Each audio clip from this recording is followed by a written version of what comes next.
കഴിഞ്ഞ ക്ലാസ്സിലെ നമ്മള് വീസ്റ്റൺസ് ബ്രിഡ്ജാണ് പറഞ്ഞത്.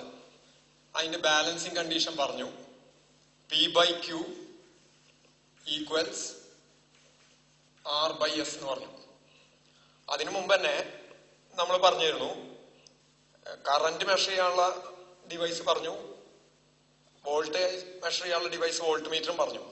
റെസിസ്റ്റൻസ് മെഷർ ചെയ്യാനുള്ള ഡിവൈസ് ആയിട്ടാണ് അതിനു മുമ്പായിട്ടാണ് ഇത് പറഞ്ഞത്, ഈ വീസ്റ്റൺസ് ബ്രിഡ്ജ് പറഞ്ഞത്.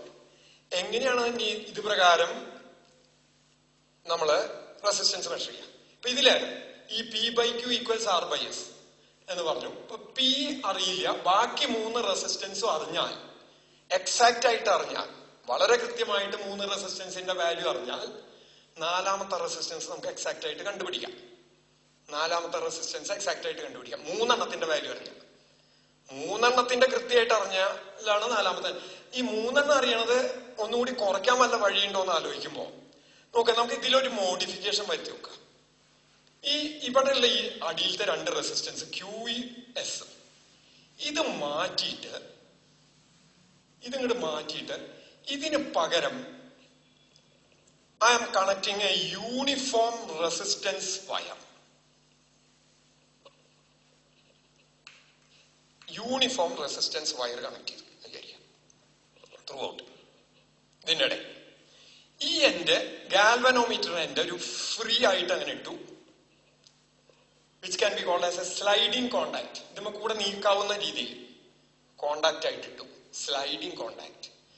അങ്ങനത്തെ ഒരു സ്ലൈഡിംഗ് കോണ്ടാക്ടിന് നല്ല കോണ്ടാക്ട് വരും വേണം, സ്ലൈഡ് ചെയ്യാം. അങ്ങനത്തെ കോണ്ടാക്റ്റിന് പറയുന്ന പേരാണ് ജോക്കി, JOCKEY, ജോക്കി എന്ന് പറയും. അത് നിങ്ങൾ പ്രാക്ടിക്കലില് കാണും, മനസ്സിലാവും. അപ്പൊ അങ്ങനെ വന്നിട്ട് എന്തുണ്ടായി, ഇത് ബാക്കി അറേഞ്ച്മെന്റിൽ ഒന്നും ഒരു മാറ്റവും വരുത്തില്ല. എന്നിട്ട് എന്ത് ചെയ്തു, ഈ കോണ്ടാക്ട് വയർ ഈ എൻഡിൽ നിന്ന് ഇങ്ങനെ മൂവ് ചെയ്തു. ഇതിങ്ങനെ വളഞ്ഞിരിക്കണമെന്ന് വെച്ചിട്ട് ഇത് റെസിസ്റ്റൻസ് വയർ എപ്പോഴും ഇങ്ങനെ വളഞ്ഞിട്ടാന്നുള്ള ധാരണ വേണ്ട. അത് സ്ട്രെയിറ്റ് ആയിരിക്കും. അത് റെസിസ്റ്റൻസ് ആണെന്ന് കാണിക്കാൻ വേണ്ടി മാത്രം പിക്ചോറിക്കലി ഇങ്ങനെ റെപ്രസെന്റ് ചെയ്തു എന്നേ ഉള്ളൂ. അപ്പൊ ഇതിനെ എന്ത് ചെയ്തു, ഈ എൻഡിൽ നിന്ന് ഇങ്ങനെ മൂവ് ചെയ്യിച്ച് ഒരു പോയിന്റ് എത്തിപ്പോ ഗാൽവനോമീറ്റർ 0 ഡിഫ്ലക്ഷൻ കിട്ടിയെന്ന് വിചാരിക്കും. ഗാൽവനോമീറ്ററിൽ 0 ഡിഫ്ലക്ഷൻ കിട്ടിയെന്ന് വിചാരിക്കും. And this length is L1 and this length is L2 എന്നെടുക്കാൻ. ഞാൻ ആദ്യം പറഞ്ഞു യൂണിഫോം റെസിസ്റ്റൻസ് വയറാണ് എന്ന് പറഞ്ഞിരുന്നു. 1 സെന്റിമീറ്റർ വയറിന്റെ റെസിസ്റ്റൻസ് സ്മോൾ r ആണെന്ന് വിചാരിക്കും. അങ്ങനെയാണെങ്കിൽ ഇത്രയും ഭാഗത്തെ റെസിസ്റ്റൻസ്, ഈ L1 ഭാഗത്തിന്റെ റെസിസ്റ്റൻസ് എന്ന് പറയുന്നത് L1R ആയിരിക്കും. നേരത്തെ ക്യൂവിന്റെ സ്ഥാനത്ത് വരുന്നത് L1R ആണ്. ഈ ക്യൂവിന്റെ സ്ഥാനത്ത് ഇപ്പൊ വരുന്നത് L1R ആണ്. റൈറ്റ്? ഇതിന്റെ ഇടയിൽ ഇപ്പൊ കണ്ടക്ടിങ് വയർ ഉണ്ടെങ്കിലും കണ്ടക്ടിങ് വയറിന് ക്രോസ് ആയിട്ട് പൊട്ടൻഷ്യൽ ഡിഫറൻസ് ഇല്ല, റെസിസ്റ്റൻസ് ഇല്ല എന്നാണ് നമ്മൾ എടുക്കുന്നത്. റെസിസ്റ്റൻസ് വയറിന് മാത്രമേ റെസിസ്റ്റൻസ് ഉള്ളൂ, മറ്റേ റെസിസ്റ്റൻസ് നെഗ്ലിജിബിളി സ്മോൾ ആണ്. അപ്പൊ L1R ആണ് ക്യൂവിന്റെ സ്ഥാനത്ത് വരുന്നത്, L2 സ്മോൾ r ആണ് എസിന്റെ സ്ഥാനത്ത് വരുന്നത്. അപ്പൊ ആ ഇക്വേഷൻ നമുക്ക് എങ്ങനെ എഴുതാം? ആ ഇക്വേഷനെ P/L1R ഈക്വൽസ് R/L2R എന്ന് എഴുതാം. 2 ഭാഗത്തും 6 വെട്ടിപ്പോയി. അപ്പൊ ഈ L1 ഉം L2 നോക്കൂ, 2 റെസിസ്റ്റൻസിന് പകരപ്പോ 2 റെസിസ്റ്റൻസിന്റെ വാല്യൂ അറിയേണ്ട ആവശ്യമില്ല, ഈ ലെങ്ത്തുകൾ എക്സാക്റ്റ് ആയിട്ട് മെഷർ ചെയ്താൽ മതി.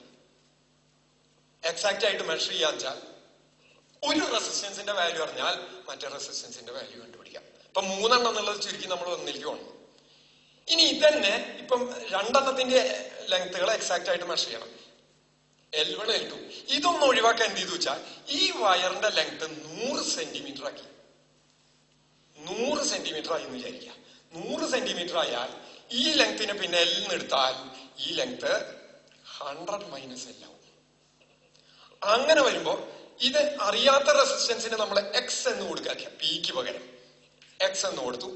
അറിയണ റെസിസ്റ്റൻസിന് R തന്നെ കൊടുത്തു വെച്ചാൽ X/L, L/R, L1 പകരം L ഇടാം, ഈക്വൽസ് R by ബാക്കിയുള്ള ലെങ്ത് എത്രയാ? ഇത് 100 അല്ലേ? ഇതിന്ന് L പോയാൽ 100 minus L. Or what is X? X equals ഇതിനെ ക്രോസ് മൾട്ടിപ്ലൈ ചെയ്യാം. RL by 100 minus L. RL by 100 minus L. ഒരു കാര്യം ശ്രദ്ധിക്കണം, ഈ അൺനോൺ റെസിസ്റ്റൻസിന്റെ താഴത്തുള്ളതായിരിക്കണം എക്സാക്ട്ലി എക്സ്. അപ്പുറത്തേക്ക് ഇങ്ങോട്ട് ഇന്റർചേഞ്ച് ചെയ്യാൻ പാടില്ല. അൺനോൺ റെസിസ്റ്റൻസിന്റെ അടിയിൽ വരുന്നതായിരിക്കണം എക്സ്.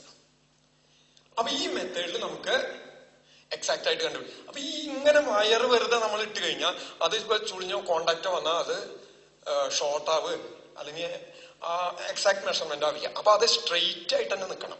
അപ്പൊ ഈ അറേഞ്ച്മെന്റിനെ ഒന്ന് സിസ്റ്റമാറ്റിക് ആയിട്ട്, അത് സ്ട്രെയിറ്റ് ആയിട്ട്, അതിൽ വളവും ചുളിവൊന്നും പാടില്ല, യൂണിഫോം വയർ സ്ട്രെയിറ്റ് ആയിട്ട് നിൽക്കണം.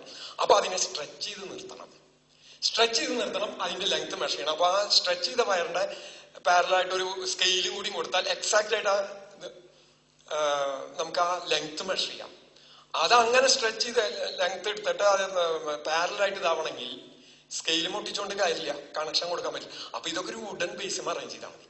അപ്പൊ 1 മീറ്റർ യൂണിഫോം റെസിസ്റ്റൻസ് വയർ ഒരു വുഡൻ ബേസിൽ ഫിക്സ് ചെയ്തിട്ട് അതിന്റെ 2 ടെർമിനൽസ് ഇട്ടിട്ട് ഈ 2 എൻഡ് ടെർമിനൽസ് ആയി അതിനൊരു പാരലൽ ആയിട്ട് ആ വയറിന് പാരലായിട്ട് ലെങ്ത് മെഷർ ചെയ്യാൻ റെസിസ്റ്റൻസും ആയിട്ട് ഒരു സിസ്റ്റമാറ്റിക് അറേഞ്ച്മെന്റ് ഉണ്ടാക്കുകയാണ്. ആ അറേഞ്ച്മെന്റിനെ പറയുന്ന പേരാണ് metre bridge. Like that is the metre bridge. ഇവിടെ ഈ കാണിക്കുന്ന സാധനമാണ് ഈ ഇവിടുന്ന് തൊട്ട് ഇതുവരെ ആ യൂണിഫോം റെസിസ്റ്റൻസ് വയറാണ്. ആ ലെങ്ത് മെഷർ ചെയ്യാൻ അതിന്റെ ബാക്ക്ഗ്രൗണ്ട് ആയിട്ട് എന്ത് വെച്ചേക്കണോ, ഒരു മീറ്റർ ഫിക്സ് ചെയ്തേക്കണം. എന്നിട്ട് ഈ രണ്ട് എൻഡുകൾ ഓരോ ടെർമിനലിലേക്ക് കണക്ട് ചെയ്തു. ഇനി എന്താ ഇവിടെ വേണ്ടത്? ഇത് മാത്രമായിട്ട് കാര്യമില്ലല്ലോ. ഇവിടുന്ന് എക്സ് കണക്ട് ചെയ്യാനും ആർ കണക്ട് ചെയ്യാനും ഉള്ള ഒരു പ്രൊവിഷൻ വേണം, അതിനുള്ള സൗകര്യം വേണം. അതിനു വേണ്ടിയിട്ട് എന്ത് ചെയ്തേക്കണു, ഇവിടെ ഈ ഗ്യാപ്പില് എക്സ് കണക്ട് ചെയ്യാം, ഈ ഗ്യാപ്പില് എൽ കണക്ട് ചെയ്യാം, അല്ലെങ്കിൽ തിരിച്ചും കണക്ട് ചെയ്യാം. അപ്പൊ ഇവിടെ നിങ്ങളുടെ കണക്ഷൻ വരുമ്പോ എങ്ങനെയാണ് arrangement? Metre bridge consist of a uniform resistance wire of 1 meter length stretched, വലിച്ച് ചുരുണ്ടൊന്നും ഇരിക്കാൻ പാടില്ല, വലിഞ്ഞിരിക്കുന്നു, stretched over a wooden base.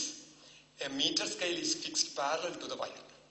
The 2 ends of the wire are connected to, രണ്ട് എൻഡുകൾ, to L-shaped copper strips. നാടകളായിട്ട് സ്ട്രിപ്പാണ്, കോപ്പറിന്റെ സ്ട്രിപ്പാണ്. എന്തിനത് സ്ട്രിപ്പ് ആയിക്കണേ? വെറുതെ ഒരു വയർ തന്നെ പോരെ ഇങ്ങോട്ട്, അതിന്റെ കാര്യം പിന്നെ പറയാം. അപ്പോ the 2 ends of the wires are connected to 2 L-shaped copper strips. There is a third copper strip in between the two, thereby leaving 2 gaps. മൂന്നാമതൊരു കോപ്പർ സ്ട്രിപ്പും കൂടി ഉണ്ട് ഏതിന്റെ ഇടയിൽ? ഈ എൽ ഷേപ്പിഡിന്റെ ഇടയിൽ. അപ്പൊ 2 ഗ്യാപ്പുകൾ വന്നു. ഇതാണ് അറേഞ്ച്മെന്റ്. എന്തിനാണ് ഇത് ഇങ്ങനെ ആക്കിക്കണേ? നമ്മൾ പഠിച്ചിട്ടുണ്ട് resistance R equals rho L by A കൂടുന്തോറും റെസിസ്റ്റൻസ് കുറയുന്നു പഠിച്ചിട്ടുണ്ട്. തിൻ വയറാ യൂസ് ചെയ്ത് വെച്ചാൽ അതിന് അതിൻ്റെതായിട്ടുള്ള റെസിസ്റ്റൻസ് വരും. ആ റെസിസ്റ്റൻസ് കുറയ്ക്കാനാണ് ഇതിനെ ഫ്ലാറ്റ് ആക്കി തരുന്നത്. ഇപ്പൊ ഏരിയ വല്ലാണ്ട് കൂടി ഫ്ലാറ്റ് ആക്കുമ്പോൾ, അപ്പൊ ഏരിയ വല്ലാണ്ട് കൂടുമ്പോ റെസിസ്റ്റൻസ് കുറയും. അതിനാണ് ഇങ്ങനത്തെ അറേഞ്ച്മെന്റ് അവിടെ ചെയ്തിരിക്കുന്നത്. അപ്പോ ഇതാണ്. ഇനി ഇവിടെ എന്താ ചെയ്യാം? ഒരു ഗ്യാപ്പില് അൺനോൺ റെസിസ്റ്റൻസ് ഏതാ കാണേണ്ട വെച്ചാൽ അത് കണക്ട് ചെയ്യും. ഈ ഗ്യാപ്പില്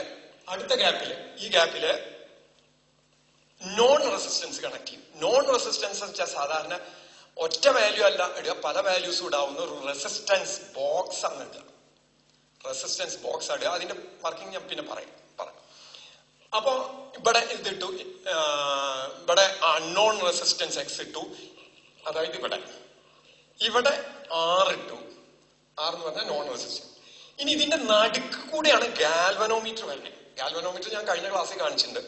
അതായത് നടുക്ക് കൂടെ എന്ന് പറഞ്ഞാൽ ഈ ടെർമിനലിൽ നിന്ന് നേരെ ഗാൽവനോമീറ്ററിലേക്ക് കൊടുത്ത് ഗാൽവനോമീറ്ററിന്റെ വയർ ഫ്രീ ആയിട്ടിട്ട് തന്നെയല്ല. ഇനി എന്ത് വേണം? ഈ 2 എൻഡുകൾ, അതായത് ഇതിനും ഇടയിൽ റെസിസ്റ്റൻസിന് അക്രോസ് ആയിട്ട് സെല്ല് കണക്ട് ചെയ്യണം. That we can connect. ഇവിടെ കണക്ട് ചെയ്യാം, ഇവിടെയും കണക്ട് ചെയ്യാം. ഇവിടെ പൊട്ടൻഷ്യൽ ഡിഫറൻസ് ഇല്ല, ഒരേ പൊട്ടൻഷ്യൽ അല്ല. ഇവിടെ കണക്ട് ചെയ്യാം, ഇവിടെ കണക്ട് ചെയ്യാം. ഒരു ടെർമിനല് ഇവിടെ കണക്ട് ചെയ്യാം, ഇവിടെ കണക്ട് ചെയ്യാം, ഇവിടെയും കണക്ട് ചെയ്യാം. ഒരു തെറ്റുമില്ല. സാധാരണ നമ്മൾ ഇവിടെ കണക്ട് ചെയ്യാറില്ല. എന്താ കാരണം വെച്ചാൽ ഇത് ഐക്യം ടൈറ്റ് ആവും ചെയ്യുന്നതോറും ചിലപ്പോൾ ഇവിടെ ലൂസ് ആവാൻ സാധ്യതയുണ്ട്. അത് കാരണം ഈ ടെർമിനൽ സാധാരണ കഴിയുന്ന ഇവിടെ തന്നെയാണ് കണക്ട് ചെയ്യുക. ഇത് ഇങ്ങനെ ടൈറ്റ് ആയിട്ടുള്ള കണക്ഷനാണ്. അപ്പൊ അത് കഴിയുന്ന ഒഴിവാക്കും. ഇവിടെ ഒരു ടെർമിനൽ കണക്ട് ചെയ്യും, ഇവിടെ അടുത്ത ടെർമിനലും കണക്ട് ചെയ്യും. നോക്കൂ, രണ്ട് എൻഡായില്ലേ, അവിടുന്ന് നേരെ റെസിസ്റ്റൻസിലേക്ക് വന്നു. ഇങ്ങനെയാണ് കണക്ഷൻ ചെയ്ത് കഴിഞ്ഞിട്ട് റെസിസ്റ്റൻസ് ബോക്സിലെ പല പല വാല്യൂസ് നമുക്ക് മാറി മാറി ഇടാം. അതിനനുസരിച്ച് എക്സിന്റെ വാല്യൂ, അൺനോൺ റെസിസ്റ്റൻസിന്റെ വാല്യൂ, ഇത് ഒരെണ്ണം എക്സാക്ട് ആണെങ്കിൽ അൺനോൺ റെസിസ്റ്റൻസിന്റെ വാല്യൂ നമുക്ക് എക്സാക്ട് ആയിട്ട് കണ്ടുപിടിക്കാൻ പറ്റും. ഇതിൽ വേറൊരു അഡ്വാൻറ്റേജ് എന്ന് വെച്ചാൽ ഒരു ആ നേരത്ത് ഗാൽവനോമീറ്റർ 0 കാണിക്കുമ്പോഴാണ് ലെങ്ത് മെഷർ ചെയ്യണേ. കറന്റ് ഒന്നും ആ നേരത്തെ ഒഴുകണില്ല ഗാൽവനോമീറ്ററിൽ കൂടെ. Is A null method. അപ്പൊ എക്സാക്ട്നെസ് കൂടും, കൃത്യത കൂടും.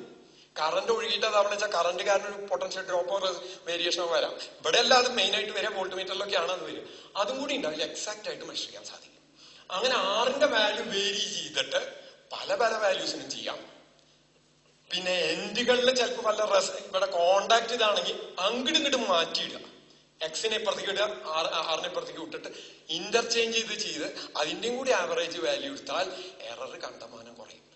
അങ്ങനെ നമുക്ക് റെസിസ്റ്റൻസ് വാല്യൂ എക്സാക്ട്, അൺനോൺ റെസിസ്റ്റൻസിന്റെ വാല്യൂ ഈ ഇൻസ്ട്രുമെന്റ് വെച്ച് എക്സാക്ട് ആയിട്ട് കാൽക്കുലേറ്റ് ചെയ്യാം.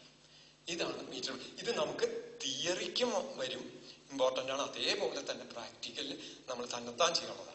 ഇനി ഈ വയറിന്റെ ലെങ്ത് മെഷർ ചെയ്തിട്ട് ഈ അൺനോൺ വയറിന്റെ ലെങ്ത് എല്ലാന്ന് വിചാരിക്കാം. അൺനോൺ റെസിസ്റ്റൻസ് വയറിന്റെ ലെങ്ത് എല്ലാണ്. അതിന്റെ ഏരിയ ഓഫ് ക്രോസ് സെക്ഷൻ അറിയാമെങ്കിൽ we can measure the resistivity of the material of the wire. Rho equals XA by L. XA by L വെച്ചിട്ട് എക്ക് പകരം റേഡിയസ് മെഷർ ചെയ്തിട്ടാ കാണുന്ന വെച്ചാൽ πr² എന്നിടും. വയറിന്റെ റേഡിയസ് മെഷർ ചെയ്ത ക്രോസ് സെക്ഷൻ സർക്കിൾ ആണ് വരിക. ആറാണ് അതിന്റെ റേഡിയസ് വെച്ചാൽ എക്ക് പകരം πr² X/L വെച്ച് റെസിസ്റ്റിവിറ്റി അല്ലെങ്കിൽ specific resistance of the material of that unknown resistance wire കാണാൻ പറ്റും. ഇത്രയാണ് ഇന്ന് പറയാനുള്ളത്. തൽക്കാലം ഇവിടെ നിർത്തുന്നു.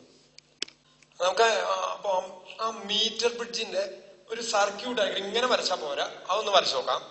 അപ്പൊ ആദ്യം എന്താ പറഞ്ഞ, unknown resistance wire 1 metre length, അതിന്റെ എൻഡ്സ് കോപ്പർ സ്ട്രിപ്പിലേക്ക് കണക്ട് ചെയ്തേക്കുന്നു, എൽ ഷേപ്പ്ഡ്. അപ്പൊ ഇങ്ങനെ വന്നു. പിന്നെ 2 എൽ ഷേപ്പ്ഡ് കോപ്പർ സ്ട്രിപ്സ് ആണ്.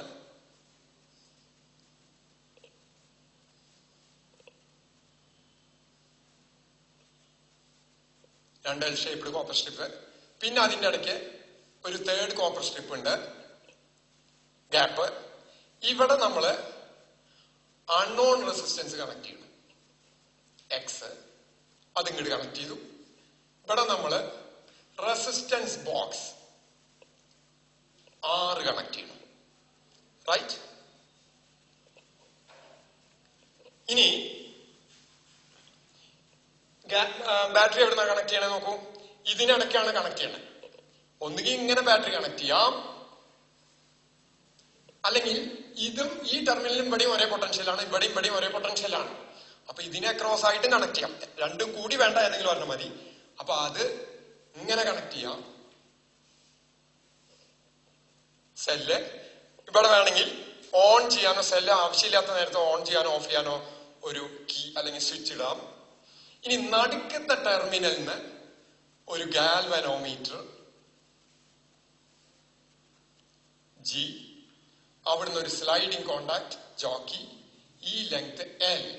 അപ്പൊ X/L ഈക്വൽസ് ഇത്രയും ലെങ്ത് 100 - L ആണെങ്കിൽ R/100 - L.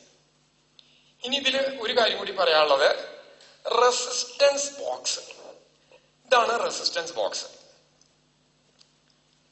ഇതിൽ നോക്കുകയുള്ളൂ, 2 ടെർമിനല്, പിന്നെ കുറച്ച് ഇവിടെ റെസിസ്റ്റൻസ് ബോക്സില് ആദ്യം 2 ടെർമിനൽസ് ഈ സ്ക്രൂതായിട്ട് ഇവിടെ വയർ കണക്ട് ചെയ്യാം. 2 ടെർമിനൽസ് ഉണ്ട്. പിന്നെ ഇവിടെ ഈ കീസാണ്. ഇവിടെ 1 എഴുതിയിട്ട് ഇത് 2 2, ഒരു 5, ഒരു 10, ഒരു INF. INF എന്ന് പറഞ്ഞാൽ ഇൻഫിനിറ്റി എന്നാണ്. ഇത് ഉരി കഴിഞ്ഞ ഇൻഫൈനൈറ്റ് റെസിസ്റ്റൻസ്, കറണ്ട് ഒഴുകാത്ത ഒരു അവസ്ഥയാണ് ഉണ്ടാവുക ശരിക്കും പറഞ്ഞാൽ. ഇത് ഒരു ഈ സ്ട്രിപ്പ്, ഈ യെല്ലോ കളറിൽ കാണുന്നത് ഹൈലി കണ്ടക്ടിങ് സ്ട്രിപ്പാണ്, ഹൈലി കണ്ടക്ടിങ് ആണ്. അപ്പൊ ഇത് മുഴുവൻ പ്ലഗ് ചെയ്ത് വെച്ച് കഴിഞ്ഞാൽ ഇതൊക്കെ ഷോർട്ട് ചെയ്തു. അതായത് നേരെ രണ്ട് വയർ ഇങ്ങോട്ട് കൊടുത്താൽ കറണ്ട് ഇങ്ങനെ ശരിക്കും ഈ ഇതിൽ കൂടെ ഈ യെല്ലോ കളർ മെറ്റൽ സ്ട്രിപ്പ് കൂടെ ഇങ്ങനെ കറണ്ട് ഒഴുകുക ചെയ്യാം. ഇതിന്റെ ഇടയിൽ ഞാൻ ഈ ഒന്ന് എടുത്തു നിൽക്കുക, വൺ ഇങ്ങോട്ട് എടുത്താൽ ഇതിൽ you can see A small gap, വളരെ ചെറിയൊരു ഗ്യാപ്പ് കാണാം. അതായത് ഇവിടുന്ന് ഇങ്ങോട്ട് ഇപ്പൊ കറണ്ട് കിടക്കില്ല, ഇവിടുന്ന് ഇപ്പൊ ഇങ്ങോട്ട് കറണ്ട് കിടക്കില്ല. മറിച്ച് ഇതിന്റെ അടിയില് within the box exact 1 ohm resistance add ചെയ്തിട്ടുണ്ട്, ഉള്ളിലുണ്ട്. അപ്പൊ എന്തായി, ഈ ഇതിൽ കൂടെ കിടക്കാണ്ട് ആ 1 ohm കൂടെ പോവുക. അപ്പൊ ഈ ടെർമിനലുകൾക്കിടയ്ക്ക് 1 ohm റെസിസ്റ്റൻസ് വന്നു. ഇതിന്റെ കൂടെ ഞാൻ ഇതും കൂടി ഊരിയാൽ ഇവിടെ 2 എന്ന് എഴുതിക്കണേ. അപ്പൊ എന്തായി, ഇതിന്റെ 1 വന്നു, പിന്നെ ഇതിൽ കൂടെ കറണ്ട് ഒഴുകി, പിന്നെ ഇതിന്റെ അടിയിൽ 2 ohm ഉണ്ട്. അപ്പൊ 1 + 2 3 വന്നു. ഇനി ഞാൻ ഇവിടുത്തെ 10 ഊരി നിൽക്കുക. അപ്പൊ ഇത് 1 ഉണ്ട്, 2 ഉണ്ട്, ഇവിടുത്തെ 10 വന്ന 1 + 2 + 10 റെസിസ്റ്റൻസുകൾ സീരീസ് ആയിട്ടല്ലോ കണക്ട് ചെയ്യണേ. അപ്പൊ അത് ആഡ് ചെയ്തിട്ടല്ലേ വരിക. 13 ohm വന്നു. ഇങ്ങനെ 10, 5, 2, 2 ഒരു 1 എന്ന് വരുമ്പോ 20 വരെയുള്ള ഏത് റെസിസ്റ്റൻസ് വേണമെങ്കിൽ നമുക്ക് എടുക്കാം. 1 to 20 ഏത് വേണമെങ്കിൽ, ഒരു 1, 2, 2. അപ്പൊ അത് 5 വരെയുള്ള എല്ലാം എടുക്കാം, ഈ 3 വെച്ചിട്ട്. പിന്നെ ഒരു 5, അപ്പൊ 5ഉം ഈ 3 കൂടി വെച്ചാൽ 10 വരെയുള്ള എല്ലാം എടുക്കാം. പിന്നെ ഒരു 10 കൂടിയും ചേർത്താൽ 20 ohm വരെയുള്ള എല്ലാം എടുക്കാം. പിന്നെ എക്സ്പെരിമെന്റ് തുടങ്ങുന്നതിന് മുമ്പ് ഈ ഇൻഫിനിറ്റി കീ ടൈറ്റ് അല്ലേ എന്ന് നോക്കിയിട്ടാണ് നമ്മൾ സ്റ്റാർട്ട് ചെയ്യുക. ഇങ്ങനെയാണ് റെസിസ്റ്റൻസ് ബോക്സ് ഉപയോഗിക്കുക സർക്യൂട്ടിൽ. ഈ 2 കണക്ഷൻ 6 എന്നുള്ളിടത്ത് ഇടുക. അപ്പം വാല്യൂസ് വേരി ചെയ്ത് ചെയ്യാൻ പറ്റും. ഇതാണ് റെസിസ്റ്റൻസ് ബോക്സിന്റെ ഫങ്ഷൻ.